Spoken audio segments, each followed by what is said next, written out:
going on, you guys? My name is Rage and we are back today with an arena video guide for you all. In today's video, I want to break down for you guys how I've been able to stay consistent in the top 10, but as well as landing the top 5 rewards. Additionally, if you guys recall, the top 3-4 rankings is additionally where more power cores is rewarded to your account. So it's definitely a spot you want to be in if you have the right teams and opportunity to do so, and that's definitely what I've been gunning for consistently as well. So the top 5 characters that you see at the top of the screen are actually my arena offense team. Most of them fully upgraded gear tier 18. I brought each and every one of them into Dark Dimension 6, so they're still the meta in my honest opinion. You see a lot of these teams on defense. Exception here is really big time Spider-Man, because I bring him in for the offensive side to really shut down Miss Marvel Hardlight. And yeah, just his offensive output, the disruption is huge, especially with him getting that speed advantage over the other enemies. So it's really big here. But guys, I also want to spend a few minutes talking about Miss Marvel Hardlight. So she is one of the few characters I don't have upgraded on this list, and surprisingly enough, she is on my defense, but I've still been able to stay in the top 10, top 15 despite this. So I've been kind of just leaving her as it is to see if it still works, and thankfully I'm surprised her low ranking at tier 15 and low 80 still has not changed. So I'll probably change this if my rank goes down, but in the meantime, even with the emergence of more super scrolls, people attacking me, meaning to be a little bit more active in arena, I've still been able to stay consistent in the top 10, so it's surprising. We'll see once that comes to fruition, but obviously today's video, I want to show you guys how I've been able to consistently get the rewards though for the top 5, and that's my game plan here. So having said that, guys, let's get right to it. Now, typically with my strategy, guys, let me show you first the gameplay of how I actually use this team against the opposing team. But typically I do most of my arena battles right before, like I would say half hour, 40 minutes right before the reset. So that way I do have a shot to actually jump the ladder if I'm, let's say, on rank 12, right? So you can see, first and foremost, using Super Scroll in the middle, I tried to reduce the turn meter in the middle section there just because it can slow down the Apocalypse, especially we're up against a Green Goblin Classic on defense. I think that's a good one to target.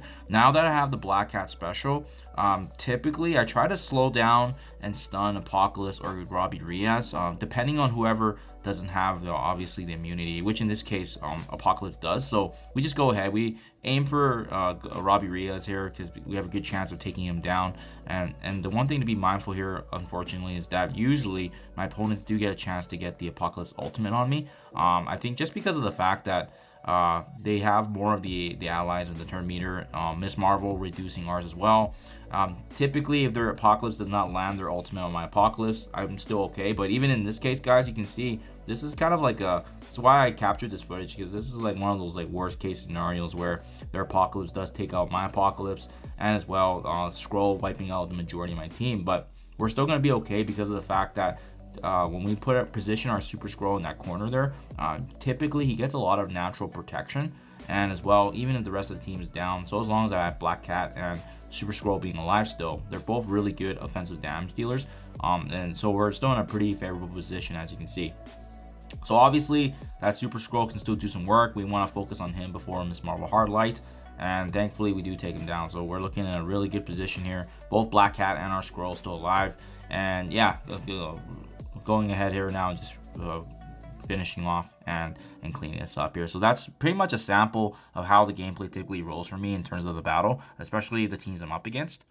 And again, it's usually always different in terms of the playout, and I would say I win probably 75-80% of the battle. So typically if I'm attacking 4 or 5 times, I only lose 1. So this is kind of an example of the battle I want to show you guys of a better run, but this is what I'm doing now, guys. So typically what I do right before the reset time, let's say it's like 5 to 10 minutes, I'll enter into the ranking at the very end, and you can see here I know I'm already gonna win this battle right here, but I'm waiting, right? So in 2 or 3 minutes the reset time is actually going to kick in. So the key, especially if you're punching up against your enemies that have higher total combat power than yourself, especially if you have like a team where I have big time Spider-Man who's a little bit weaker, is actually just attacking at the right time and using your attacks at the right time. I believe at the time of recording I was at rank 12, and then when I did the attack I ended up being number 8, and then with this one this battle is actually going to result in me getting the rank number 4. But you can see I'm just once I see that there's an opportunity to close that gap in the reset time, I'm waiting for the timer here, as you can see, counting down here. And then once it gets closer to the reset time, we're actually going to finish off and get the perfect finish here.